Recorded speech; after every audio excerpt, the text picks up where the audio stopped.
Live. Oh, yeah? Yes. All right, we're live. Here we go. Hello. Just finished taping my other show, in case people may not watch it. But, yeah. So episode 6 is going to be up in 10 minutes. So we kind of like this. What's that? What are you running around for? What's going on? Oh. You give you a little more headroom. All right. Is that better? All right. Episode 6 is up in 10 minutes. The title is The Widower, correct, Steve? Say again? The Widower? Is that Yes, the title? The Widower. The Widower. So this is another examination. Kind of piggybacking off of episode 5. We talked to new people. I called it, I think in a lot of ways, the most disturbing episode in a lot of different ways. It's apples and oranges. I mean, you hear horrible stuff every episode in this story, but this one is troubling to me. Yeah, I mean, I think there are a lot of episodes of this podcast you'll want to listen to a couple of times because there are details and things Right. that we put in there very intentionally, but maybe you didn't pick up on it the first time, and some of the narratives are complicated. This is not one of the podcast episodes that you're going to want to listen to multiple times. You're But encouraging our listeners not to listen to this podcast multiple times. I'm just saying that it's not going to be really a pleasant experience, I don't think, because it is horrifying. For sure. You found some of the other episodes pleasant? No, I don't find the other episodes pleasant, but I think that this one in particular, Yeah, it's disturbing for sure. Hearing from the victims themselves Yeah. is it's troubling. And I mean, there's stuff that I didn't pick up on when we initially did the interviews or even re-listening to them.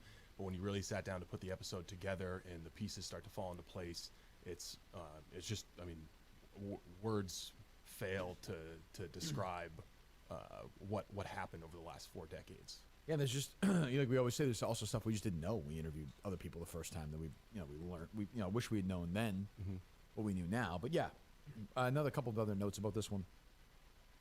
I think it's the shortest episode so far. Yes. Probably about 40 minutes, maybe. Mm-hmm. So what's interesting about it is actually we wound up cutting sort of a third act out of it because it just didn't. We were trying to jam it in, sort of, and stuff we're going to use in a later episode for sure. Maybe next week, actually. But we kind of had these stories of these women, and then we had this stories from other women. Didn't really fit in what we were trying to tell, so I think, I don't know, maybe Thursday or Friday we just said, let's just cut this part out. Like, it's good, it's compelling, but I think it took away from the power of the other stories, because you do this, you do that, come back, and all of a sudden it's sort of this random thing that's not, it's connected, but not really. Yeah, I think it's a neater, cleaner episode, Right. in the form that we decided to release it. For sure. And I think, and we're coming to it here. We're 75% done now. We are. 6 episodes done, 2 episodes to go. I don't know how the series is going to wrap up yet. I don't think either one of us know that. We have a pretty good idea where episode 7's going. Episode 8 remains sort of up in the air. I think we're trying to wait on that one before we make any real decisions, Mm-hmm. I think. Yeah. What's your take on what the Oconee County Sheriff is doing or has not done since we released episode 4 about the mysterious deaths of April Norton-Jones and Kevin Craig? Well, I mean, we've talked to people in that department, and I think the quote we got was that the wheels of justice turn slowly. Yes. So, I mean, I do understand that. Like, I think people expect, for example, we said a couple weeks ago with the podcast, geez, I'm blanking on it, the Kristen Smart one. What's it called? In your backyard? In your own backyard or something? Yeah. That didn't happen in the life of the week episode, the 12-week episode. That's not how it works. Like, Yeah, that was years. and we didn't think we were going to solve anything. Sorry, my allergies are killing me. We didn't think we were going to solve anything, but I sure as hell didn't think we were going to solve it in the 8 weeks we did it. Like, that's not how it works. I thought there'd be more attention, for sure, and that's indisputable. I mean, the attention is crazy toward it right now. Yeah. It'll keep ramping up. But like, I'm not going to get to the point where I'm demanding, hey, arrest this person, arrest that person. I presume there are things they know that we don't as well. We've had good communication with them. I don't know, we had good communication lately or no? Yeah, I think you have. Yeah. So I mean, I it's funny. I go from wanting to believe everything they say, which is dangerous, to wanting to believe nothing they say, which is equally dangerous. Mm-hmm. And the truth, of course, is probably somewhere in the middle. Even when it comes to guys like Carl Addis, the coroner, we had a really long conversation the middle of the week with a with a woman whose son passed away or died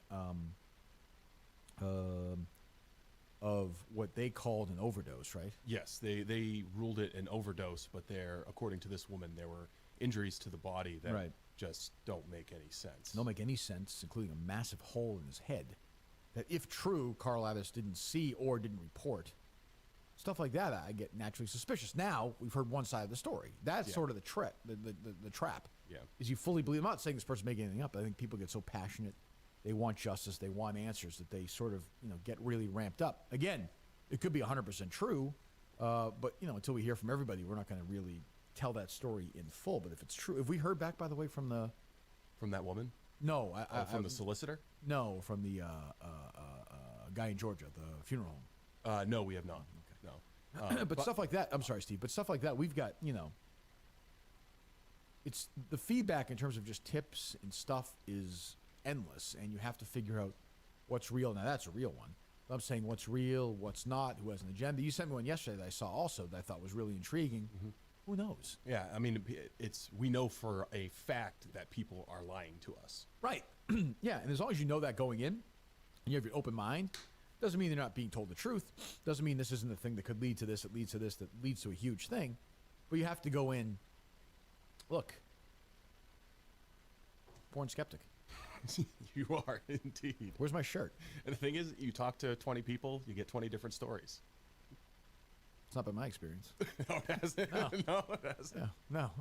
Well, I do think Try 30. just like on the government, how the government in South Carolina has handled some of these cases, not speaking to just an individual case, but I think just generally, if you have a history of substance abuse, if you have been arrested a couple of times for various things and you turn up dead, there's not a lot of curiosity about the circumstances that led to that. And I mean, that I'm comfortable saying 100%. And I can understand why you would think that, or I would think that, but they can't think like that.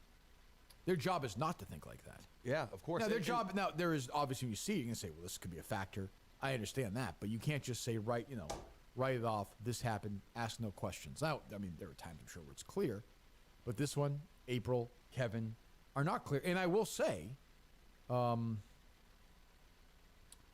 Kevin Craig death, for example, has been examined more closely by law enforcement since when this podcast began. Yeah, absolutely. I'm not going to add any more to that, but yeah, they just haven't officially come out and announced that they are revisiting the original. No, but they are revisiting it. Yes. Yeah, I mean they just are, and that's a good thing. I mean that was kind of, like I said, our point the whole time, particularly with Jen, Faith, and then we learned about April and Kevin, and others. Is that that's that's all you can ask for. And I would say our friends. One particular friend who hates us more than anybody else on social media is really not going to like next week's episode. I don't think. No, she's just not going to like it. No, she's been on one. She's Ms. Natalie is coming after you pretty hard. She is, and I mean, obviously, I'm fine with that. But when she goes after like Jen's family and she's a horrible human being. She really is. I mean, repulsive just the official criminal record tells you everything you need to know about Ms. Natalie. But, no question. Her continuing to attack Jennifer's family is beyond the pale. It's just disgusting. I mean, she's a terrible person. I will say, just to wrap it up before we head you off and send you off to the next episode. I mean, there is a story in there that is, one. All the stories are sad in this episode. But one story more than others, I think, is heartbreaking, and it's just we didn't know much about it. We actually learned more about it this week than we had in the 5 months we've been working on it before.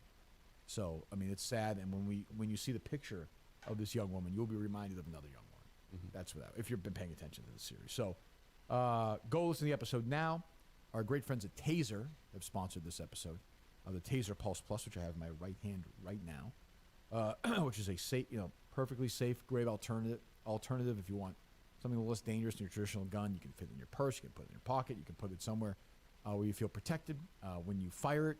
If you're being attacked, emergency dispatch is sent right away to you. There's a great app you can actually download on your phone. Yes. So you can use the app, and as soon as it's fired, it sends a signal with your GPS coordinates, and so law enforcement will show up. So it really is just 360-degree safety. And it's so easy to use, so intuitive to use. The safety mechanism, it's got a laser on it as well as an LED light. It's just a very, very safe, useful product. And it's the same version that law enforcement uses across the country. And it's taser.com/the case, is that right? Taser.com, promo code the sorry, case. not slash. Taser.com, promo code the case for... I think you get a discount. I'm not sure exactly what it is. 15%? I think it's 15%. I want to say off. 15% off. Taser.com, promo code the case. Taser.com, promo code the case. They've been a great partner with us for season 1. Hope they are season 2 and going forward. So it's 12 o'clock. The episode is up. Go listen to episode 6. Give us plenty of feedback. I'll jump on the at the case podcast on Twitter and answer some questions during the week as well. I'm sure Steve and I will be back. I think we should do a Reddit AMA as well. We'll do that. Yeah, you want to do that this week? Set up. We'll do it this week. And I'm on Mass Live. I'll do some other media stuff as well. We'll let you know about that. But go listen to episode 6 and let us know what you think. Episode 6